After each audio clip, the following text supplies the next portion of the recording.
hopefully.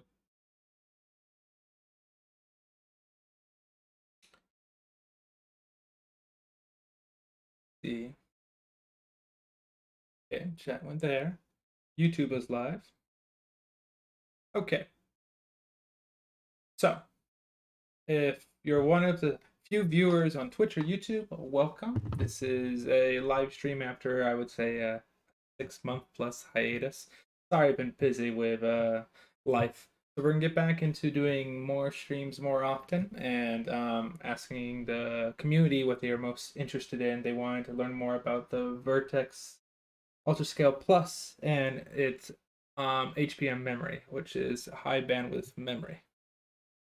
Okay. Welcome to the string. Feel free to ask questions, add info, and I'll try to bring it into the actual communication. I'm not sure why YouTube is not showing up on the chat at the moment. Should. Weird. But I can see your YouTube chat, so we'll figure it out eventually. So yeah, let's dive down into HBM memories. I have a board over here. I don't really feel like I'm plugging in and showing it to you guys, so we'll just go off the pictures that we see on the screen. So first, let's talk about the board itself, the Frostkitten 33. So this is a Bitcoin mining board. It was done by Squirrel. Unfortunately, that company has gone. Unfortunately, I guess. They went out of business. They had, I would say, an okay product line when it came to hardware, but I think from what I understand, the software support for it was very lacking. And while I am perfectly fine with hardware, I think a majority of their consumer base needed the software to actually make the device useful. So we were able to acquire one of these FK33s, and we're going to use it for HBM development. So let's see, what do we want to talk about first? Okay, so here's some general information on the Frostkitten for like FPGA developers. Let's see if there's anything terribly useful here. Power rails. You can undervoltage it, try to get more power efficiency out of it, overclock it. So these are just kind of some hacks, some advice for trying to optimize it for crypto mining. Nothing terribly very useful information. You probably won't find it anywhere else. So this is good if you want to know the gritty details to be able to change out the clock speeds and the voltage and whatnot. So here's what the board looks like. It's a very basic board. There is really just the FPGA, which has the Virtex. You can see it's kind of elongated, so I think it has 2 or 3 super logic regions. I'm probably going to say 2 super logic regions. So a super logic region is basically an FPGA by itself. And what they do in these large FPGAs is they'll take these FPGAs at the silicon level and kind of tie them together in the die. So you actually kind of have 2 FPGAs combined. And this allows them to kind of do like a chiplet design, get better yield rate and whatnot. So we have the large FPGA here. There's only one SLR for this one? Okay, thank you, Porky. So there's only one SLR. I'm so used to having larger Virtex devices. We do have 2 HBM memories that total up to 8 gigabits. 8 gigabytes, probably. Gigabits. So if we look at the product, yeah, 8 gigabytes. This is going to be the VU33P. I didn't actually see, I didn't know they had a VU31P. I didn't see any that on the documentation. Okay, so we have an 8 gigabyte version. So we have about 1 million LUTs. Anything else useful? Let's see your DSPs. So it's just Gen 3. Oh, I guess they do have Gen 4 by 8. They have 4 of those, which means yeah, they have 32 transceivers. This board is only only has 1, so I assume they're probably doing like you can do Gen 3 or Gen 4 by 8 or 16, depending upon those on how you configure the FPGA. We'll look at how the example design I have configures that, whether they do Gen 4 or Gen 3. Um, did they have a speed grade? I'll have to check. They list the speed grade just now. We're gonna jump ahead a little quick because I want to know what speed grade. Usually when you do a PCIe FPGA, you're gonna want a speed grade 2. Okay, so we have speed grade 2, which means we should get pretty good PCIe performance.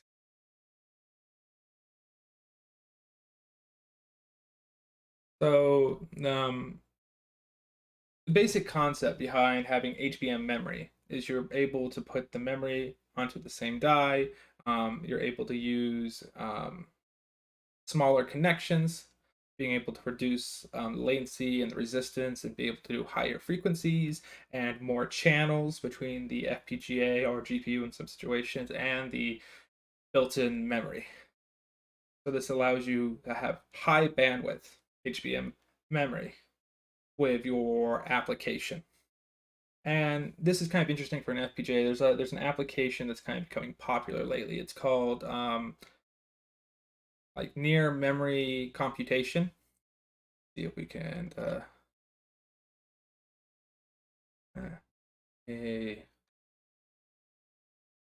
open up a near memory computing. Let's see, can we throw up a wiki article about near memory computing or in memory computing? Good. Just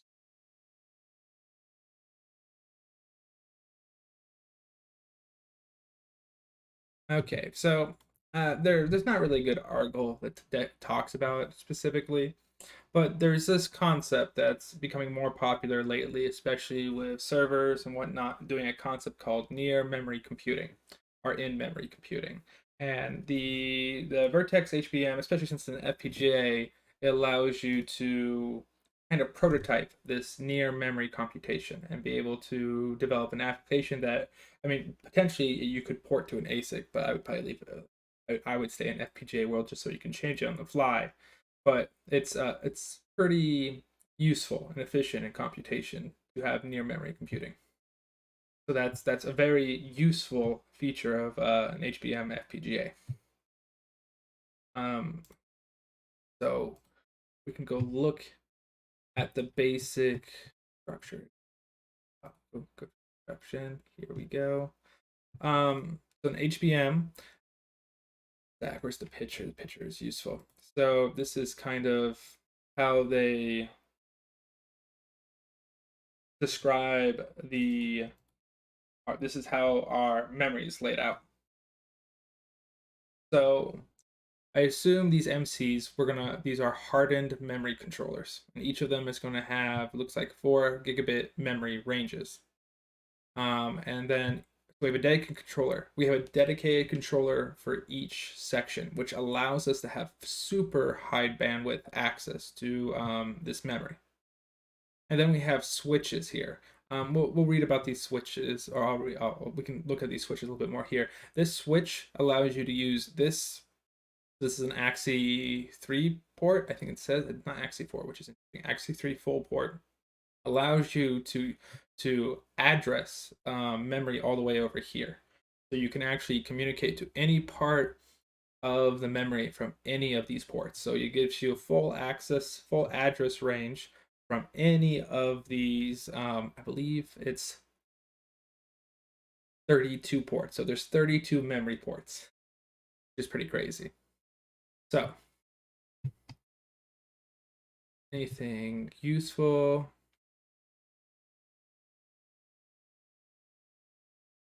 Yeah, AXI 3 slave sport seems a little interesting. I would expect AXI 4.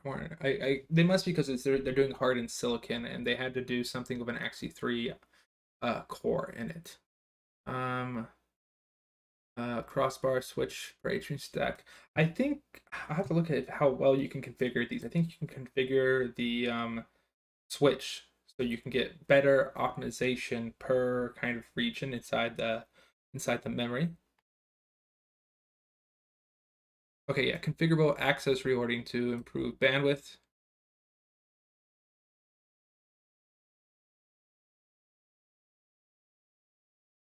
ECC is useful. Do they have anything? It'd be interesting to do radiation testing on this. I don't think anyone, I haven't seen any papers or publications about doing radiation testing. Okay, so Axie 3 can have out of order writes, but I would assume that would be a feature inside of I assume that would be a feature inside of Axie 4 as well.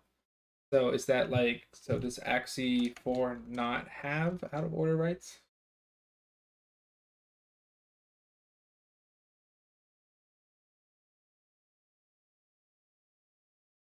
Axie 4 out of order writes.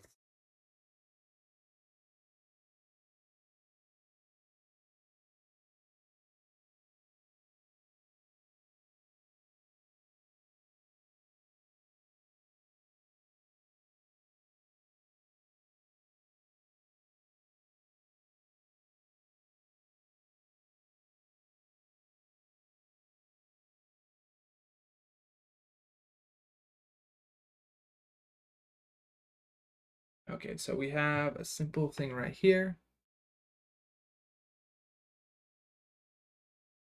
So write interleaving. So that must be what you're saying when you say out of order writes. This is a reason Axie 3 was chosen because we can do write interleaving. Okay, that's really interesting to understand why they would do that.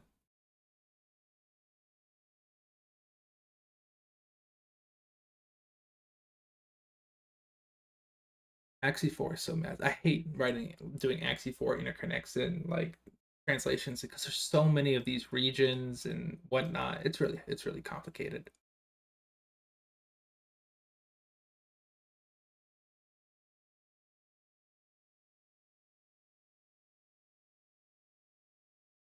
Okay, so it seems that write interleaving for the Axie 3 is relatively rare, which is interesting. But I assume they have it working in this because it's an application that can actually be effective. Okay, interesting. Management. Okay.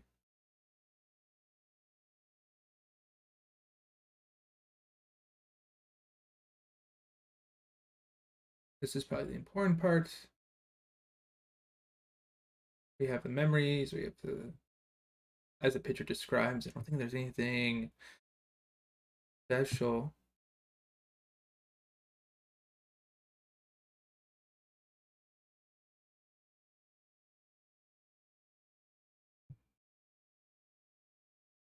It's a very flexible interface, so I assume it should be easy to use. I'm like, of all the advanced features or whatever you have on these FPGAs, this seems like, like basically drop and use it. It doesn't seem terribly special or hard or confusing. I mean, there's probably, little details about getting it to perform better or overclocking it or something like that, but like just a standard getting up and going should be relatively easy. Um, if you use Xilinx tools. I do know that there's an open source version. That is true. I do prefer. I do know there's an open source version, but it's not heavily used. It operates, but probably not the same quality. Yeah. So talking about the MIG is a nice DDR controller. It can get up to good. You can get it up to some pretty good speeds as a MIG as a DDR controller compared to like an open source option. But it is big. It has a microblaze that hides in there to do the calibration. Um, you're required to do Axie 4 in the block diagram. You can implement the MIG as a standalone memory controller and use what they call the native port on it.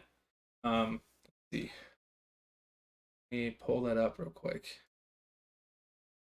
Does anyone use Xilinx's new documentation search? I just want to bring up the MIG. This is terrible. Why can't they have? Do we say user guide? Data sheet? What do we say?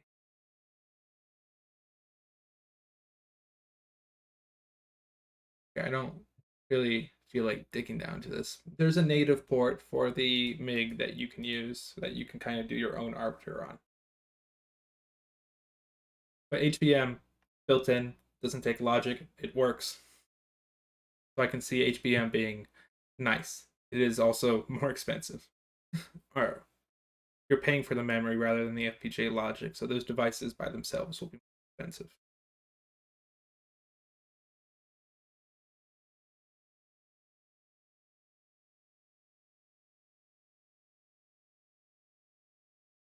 So each port has a clock. Um, I wonder what the register bus does. There's control registers in here, so we should see. I wonder if that deals with ECC. There might be. I wonder if the control registers are with the ECC. This is like when you have a dynamic reconfigurable port or whatever they call those. Like on your your MMCM, the dynamic port that you use to configure the clock, whether it's using kind of that generic register read and write interface, or you have the AXI bus, you usually set up to 100. And then we have the memory clocks. Latency. So what unit? Are these clock cycles or some type of unit?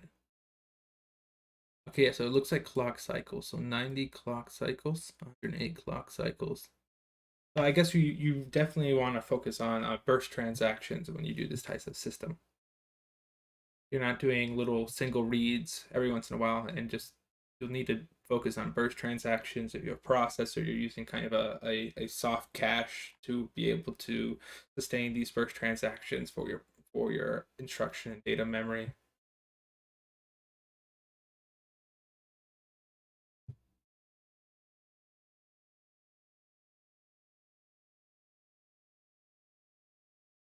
Okay, so depending on the port, I guess depending on which port you go into, you can also know how your performance will be impacted. So if M0 go to S2 or S3, okay, so if we go to the same switch, there's no performance. M0, M1 go to S4. So if we cross over, okay, so basically you're changing switch blocks, you're gonna have a performance impact.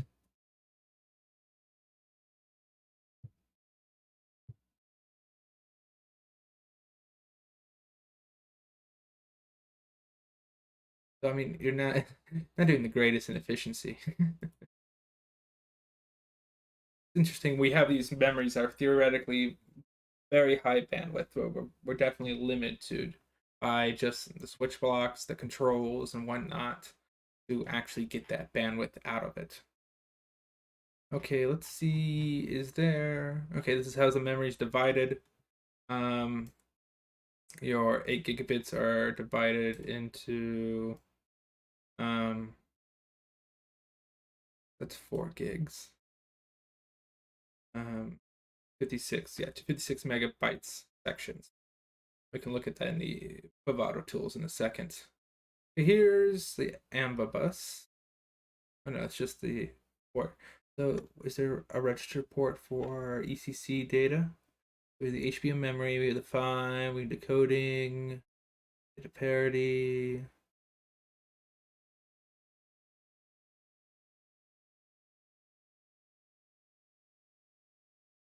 Okay, so are there registers? Let's just see if there's anything useful with registers, but I think overall, get much more out of this.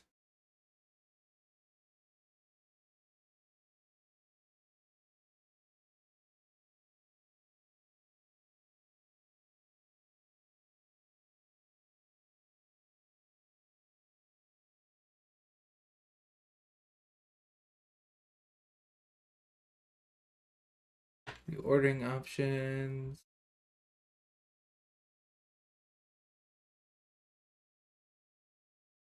I don't think they have anything else terribly useful here.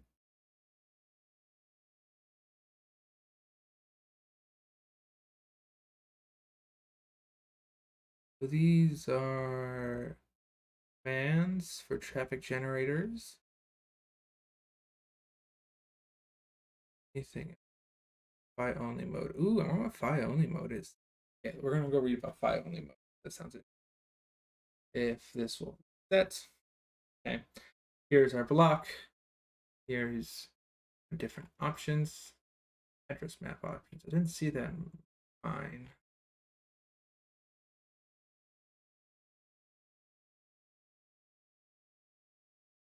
Oh no, we do have address map options.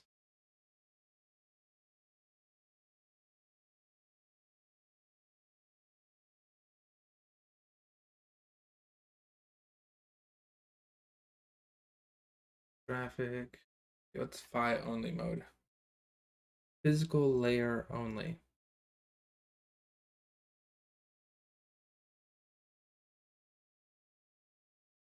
Oh, that's cool.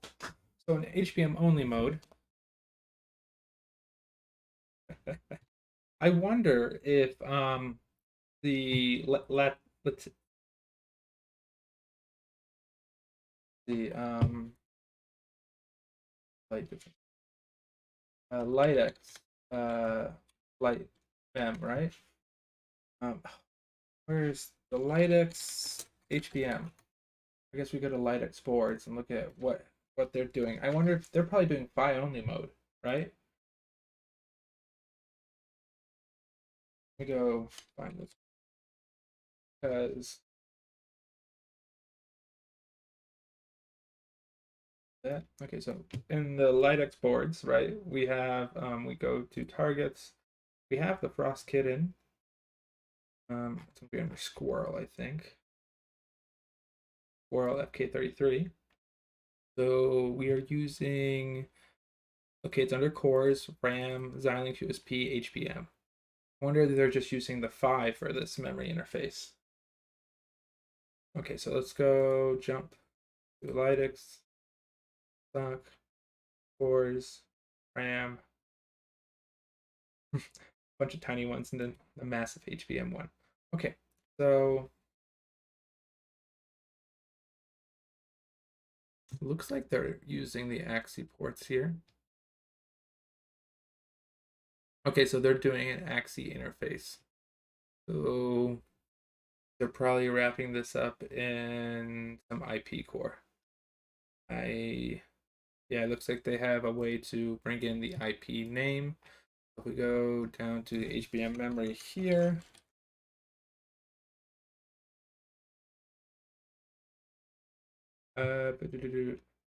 yep. So they are basically just grabbing a traditional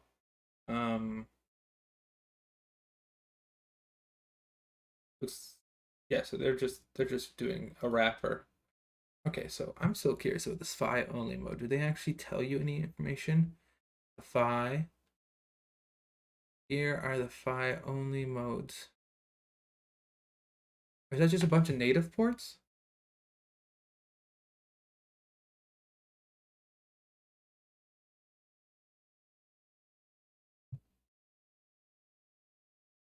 That's actually really cool.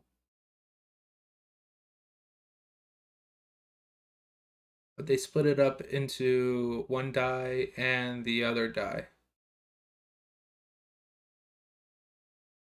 Par enable. Okay, yeah, I think that's cool. This is fun to create your own memory controller with a PHY only mode. Okay, anything? We have example designs, upgrading, debugging, memory control. Oh, I want to know the register map here. This is what I was talking about earlier. So let's look at the register map and then we'll go look at Vivado.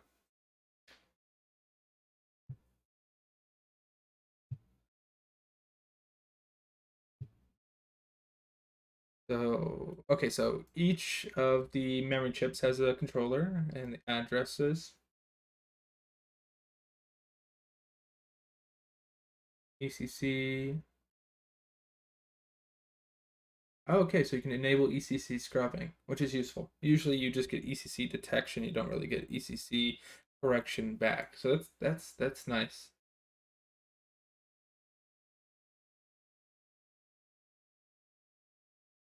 Okay.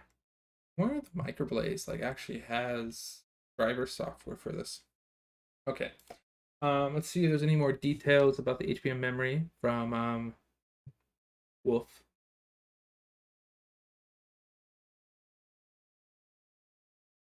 Oh, you're probably right. The PHY only mode was, to do kind of the low level Samsung test. Oh, we can't bit bang the Samsung memory. Yeah, because it's not a standard module, right? Um, yeah, you have this HBM memory. Yeah, I doubt you can just summary related specs. Yep, probably not going to get any documentation for it. Okay. Mm-hmm.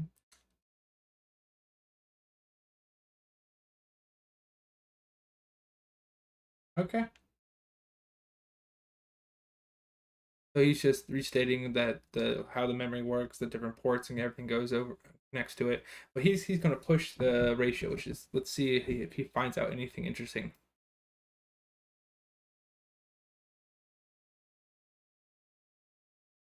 Okay, so your clocks are related to each other. So your data clock is one half the DDR clock, and the DDR clock is double that for the memory. So it's a 4-to-1 ratio in the end.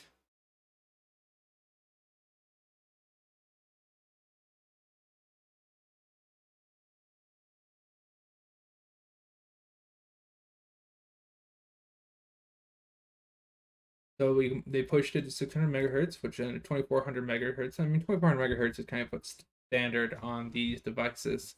But they don't say what protocol the HBM memory is.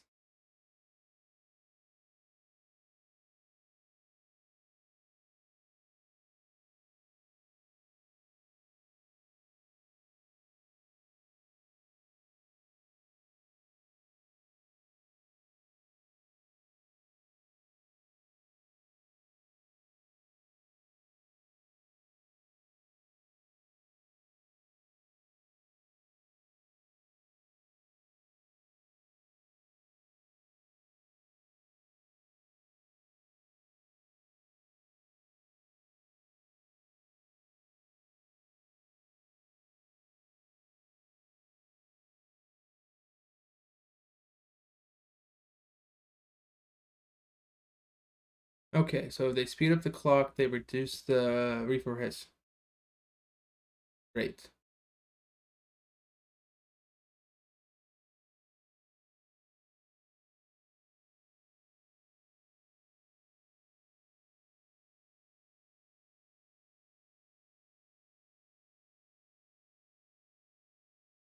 Okay, so it's interesting being able to overclock the HBM memory like that.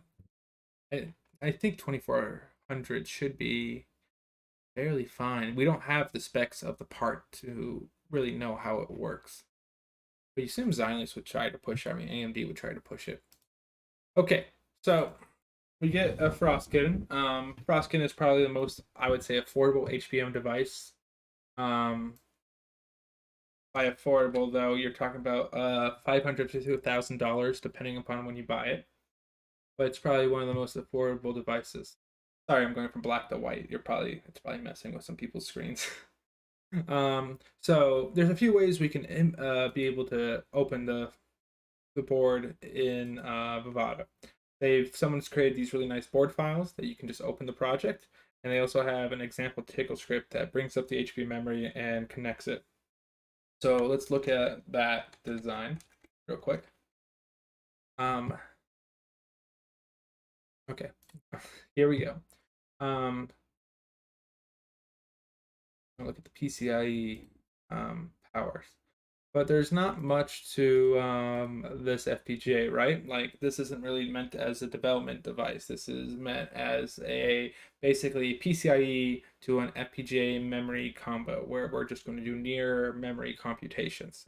All we need is a way to bring the data in and out. There's not much else. There's no QSFP, SFP, Ethernet, or anything like that to transmit data over another connection. It's all focused on over the PCIe. which I'm kind of surprised. I feel like cryptocurrency, the if you could reduce the need for a motherboard and have everything be Ethernet. I guess though the Ethernet, well, in the end, the soft PCIe core is more logic than an Ethernet core. I wonder why they didn't go for a more. I guess the Ospreys are more of an Ethernet design, not focusing so much on PCIe and probably better power, I guess, efficiency that way. Yeah, I don't. The PCIe, especially with an FPGA where you can control how you're moving data in and out, the PCIe seems a little bit. Um, oh, they use just serial? Okay, so yeah, they get good power efficiency. They don't even need to bring up the MGTs. So one of the biggest power sucks of the FPGA is going to be using the MGTs. If you can avoid those transceivers, you can reduce a good amount of the power utilization. So that's so using serial. I wonder if they bump it past the normal like baud rate and like go for some extreme baud rate. I guess you don't need much data transfers for that. Okay. So I mean this is basically the system management wizard. This is going to be giving us a temperature and it's also going to be looking at the different voltage and power rails that are across the device. This allows us to better monitor the health of the FPGA. Um, next we have JTAG to Axie Master. So these are Xilinx FPGA has a primitive called a bscan, which is allows you to have user functionality within the JTAG connection. And these are basically turning some of those bscans into an Axie bus. So if you pull up a debug port, we'll try to do that before tonight's done, and we'll try to see if we can access the different HBM memories here over JTAG. Then we have the LEDs. I believe this is connected to the clocks and the voltage. And then we have the PCIe. So those are basic functionality here. So I'm curious. So they did one lane of PCIe Gen 3. So we could push it to Gen 4 if we wanted to. And we could do, I think we can only do 8 lanes with Gen 4, right? We can't do 16 lanes. Yeah, it's not happy with that. That's yeah, it's like max data. Oh, can we do 8 here? Increase the bus. No, it's not. That.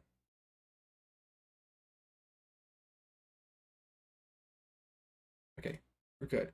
Where is the clock coming from? We're not using this ref clock for anything serious, right? Driving everything. Okay, that's great.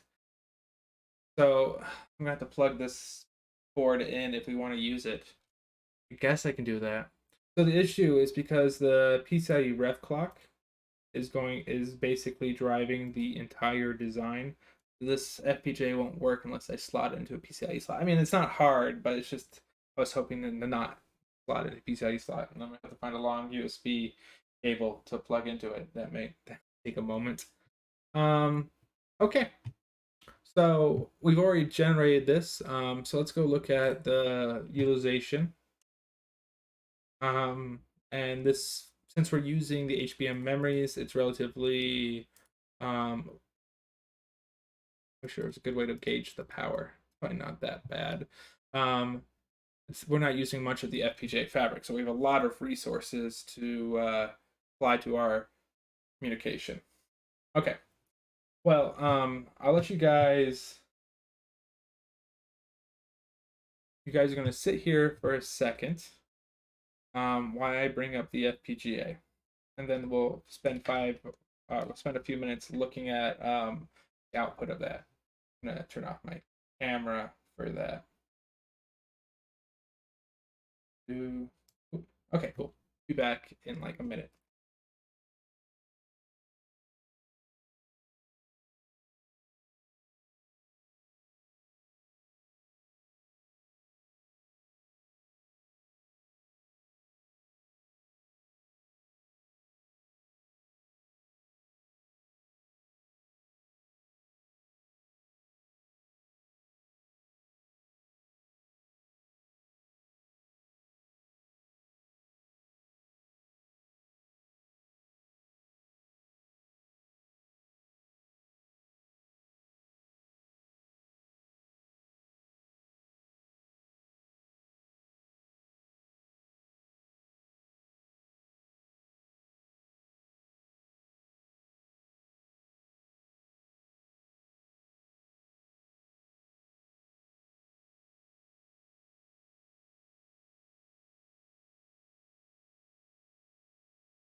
Okay, so we're going to test it real quick.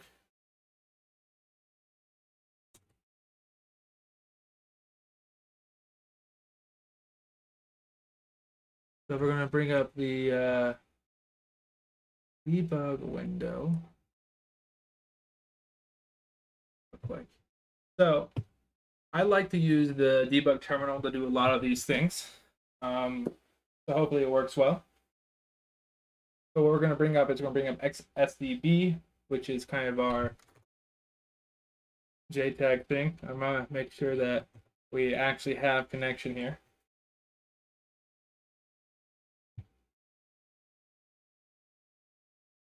So we're going to connect. This is connect to a local hardware server. And we're going to do my favorite time at JTAG targets. Okay, cool. We're good to go. Let's do this. Okay. Turn the camera back on so you all can see.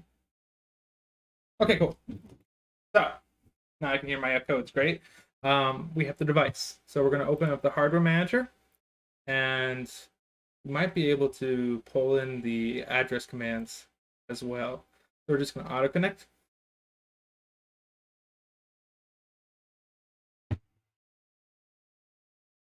We're going to ignore what's ever programmed there, and we're just going to program. Did not like that. Why are we failing?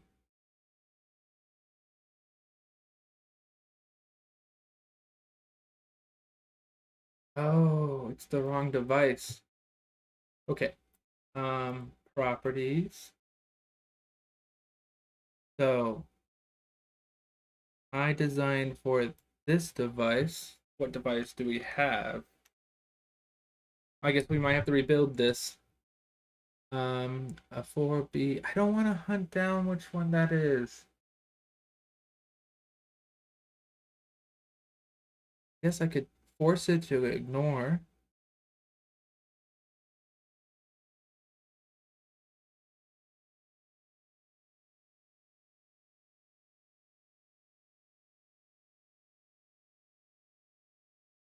Confused. This should only be one, right? This is 433 2142E. It's getting a 4B69093. I guess I could go grab what the ID code should be.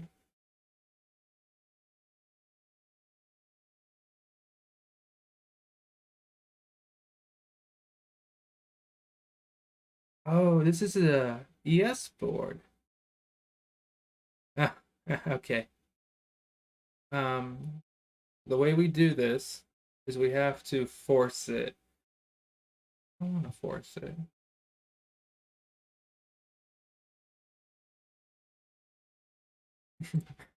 Basically, I have engineering silicon. Didn't realize that. Okay, so I'll show you how you force an FPGA stream. Okay. Let's see. I think it's a property here. So let's see. Bravado, ignore ID code check.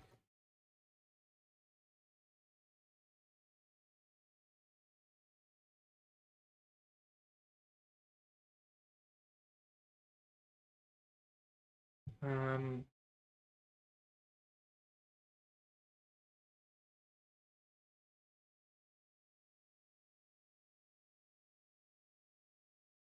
Internet faster.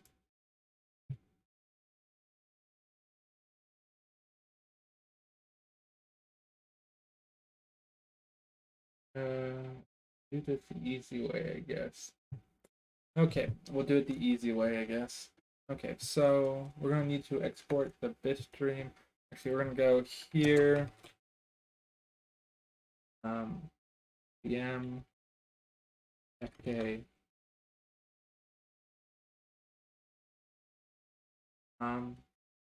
Directories. CD into FK 33. For example, runs cd implementation directories.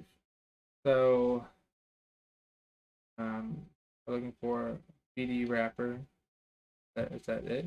So we do fpga bd wrapper bit. I'm going to say that. So, but if we do health FPGA, there should be skip compatibility check. So we're going to skip the compatibility check. We should be able to get this going. Skip compatibility check.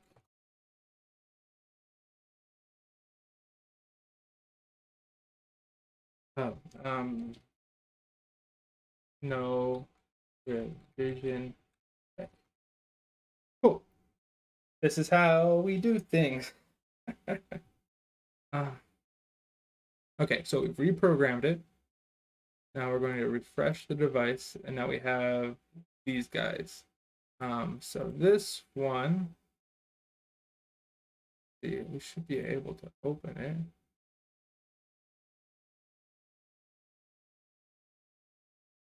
Should be able to load new things.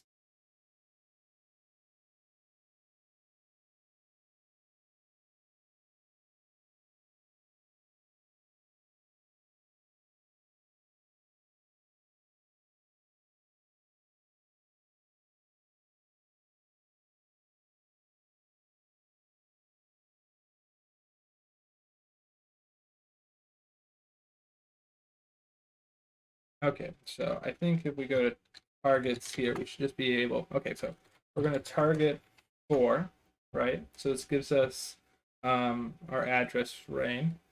So if we go back to the IP integrator, we're just going to start at 0, and that should give us the appropriate address range. So we should be memory read 0. Okay, now let's read 10. Okay, that's the kind of the appropriate. What's the first one?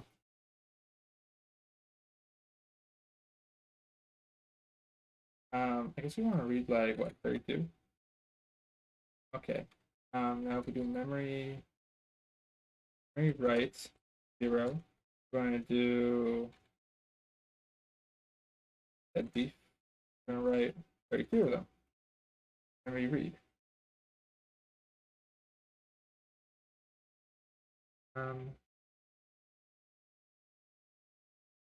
We having a decode error. It's yeah, Virtex Ultrascale Plus. Okay, so did the memory, hopefully the memory initialized, right? So let's go, they're having a decode issue. So if we do target 3, right? Okay, I think it's not happy with the address. Oh, I know I'm doing wrong. I have to look at it from, no, it's JTAG HBM. Should be 0.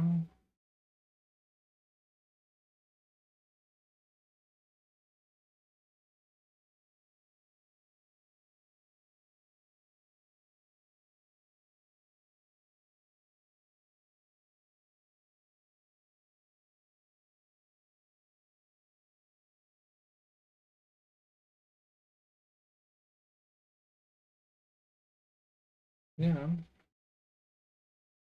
Well, let's try reading 4480.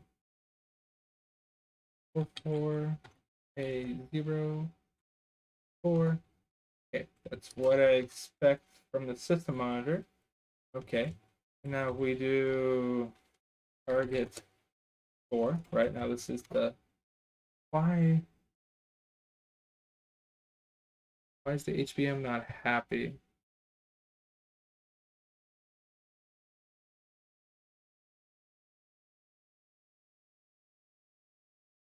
Now doing a different location. Oh, let's try that.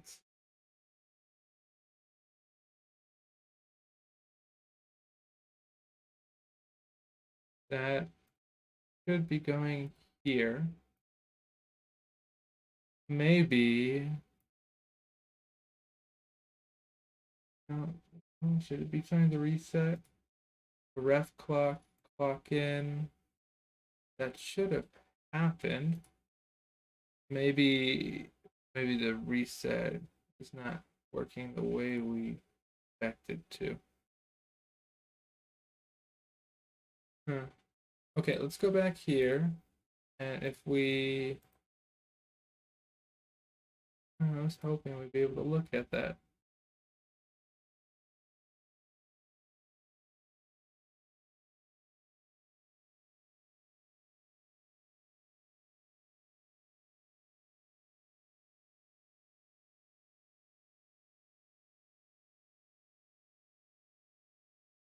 Okay, yeah, it's some interesting data there.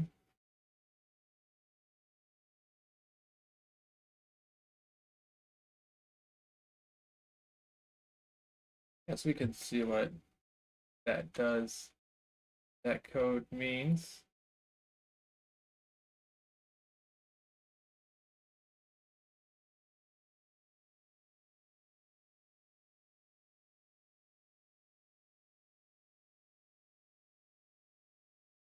Yeah, I got no help for that.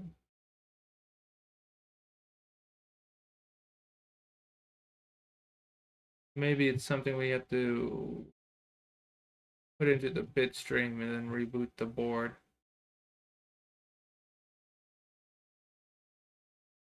But we're not in reset, so I don't know if that would be an issue.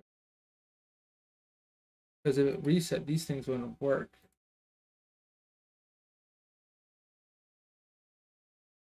Temperature is fine.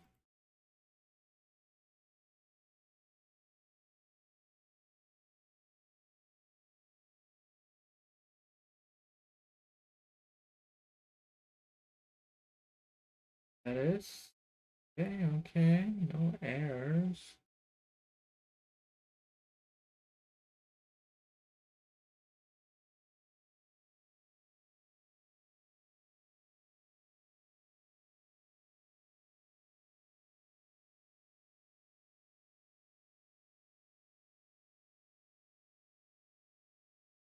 Well, guys, we might have to leave this with an issue that I need to resolve.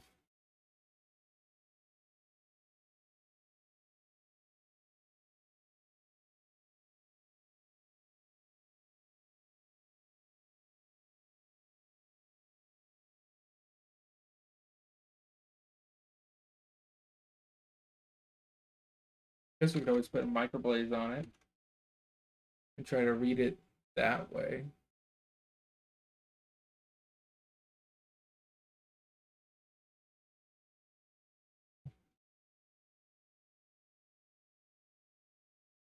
Okay, I'll give you guys like 10 more minutes where we try to figure out what's happening here. We could throw down a microblaze and try to read it with a microblaze. Or we could try to program the bit stream and have it. Yeah, I guess we could just try to add configuration bit stream. Let's see. Okay. Let's try to put it into the okay. What is the memory that we need to do?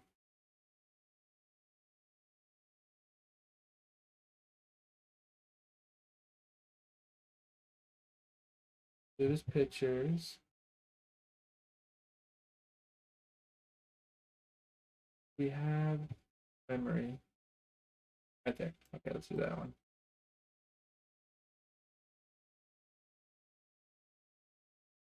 Oh, we have to make a bin.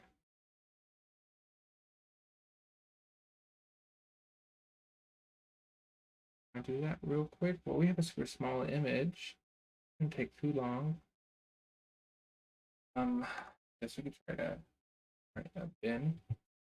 Um, so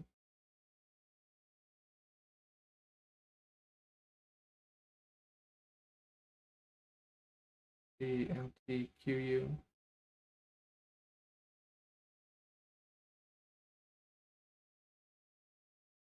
Yeah.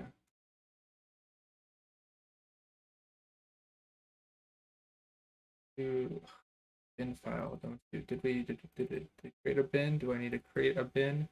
Didn't do that. Okay.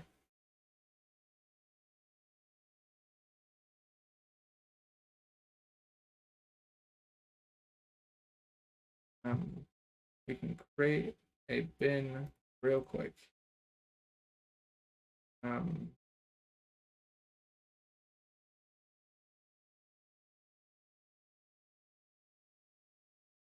on a bin file. I think I have to open up the implementation. The other ones. Right, but save. Okay. We will try to put a bin file. I guess I could have just wrote my own bin file.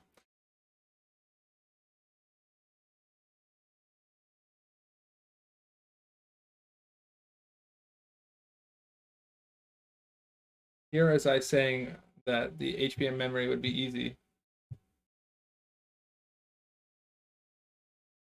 Oh, okay. You're probably good. Probably a good idea. If I can get back to the States.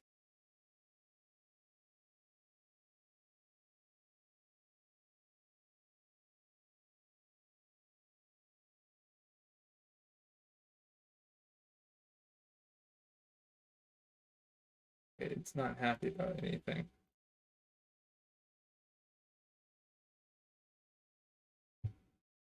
Okay, so let's go back here. We had a great suggestion about the debug. So I was kind of expecting it to show up on the JTAG 4. Maybe it just needs a reset or something. So where do we see? Okay, everything looks like I would expect.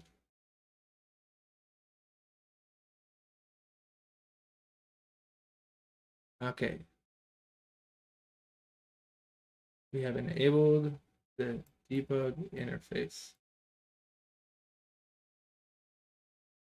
Okay. I don't know if we're going to be able to build this in time. This might be something we have to look at tomorrow. I haven't looked at the HBM debug interface, so this be interesting. Just wondering, so either the Smart Connect is failing or the HBM didn't come up correctly. And because it's a decode error, I want to say it's the, well, I mean, it's the Smart Connect is not happy with what's been given. I'm at 63. Let's see. Axie 4 is 63. So the Axie 3. We do Axie 3 on this guy? Okay. We have Axie 4. First only. Smart Connect. And everything's being driven by its clock.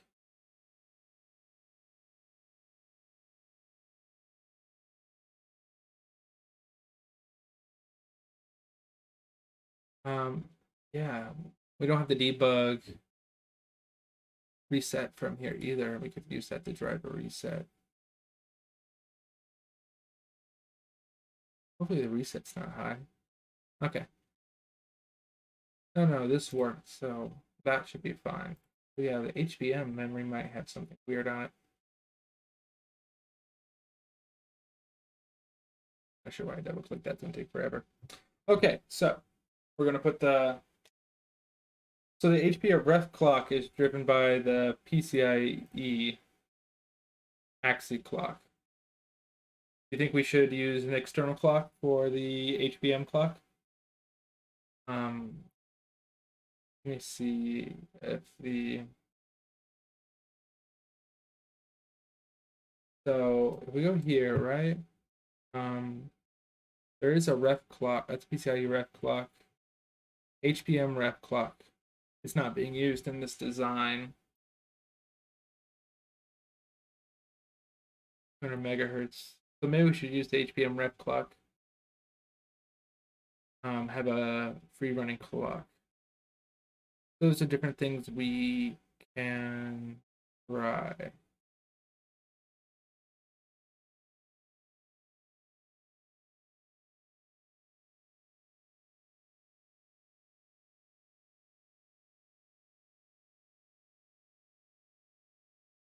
Okay. Okay. Um,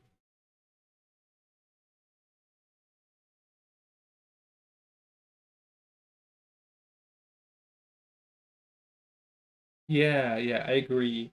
I'm just using an example design where that has it from the PCIe, and if we did it with a ref clock, we wouldn't need to have it plugged in PCIe. We could just act independently on it, which would be nice.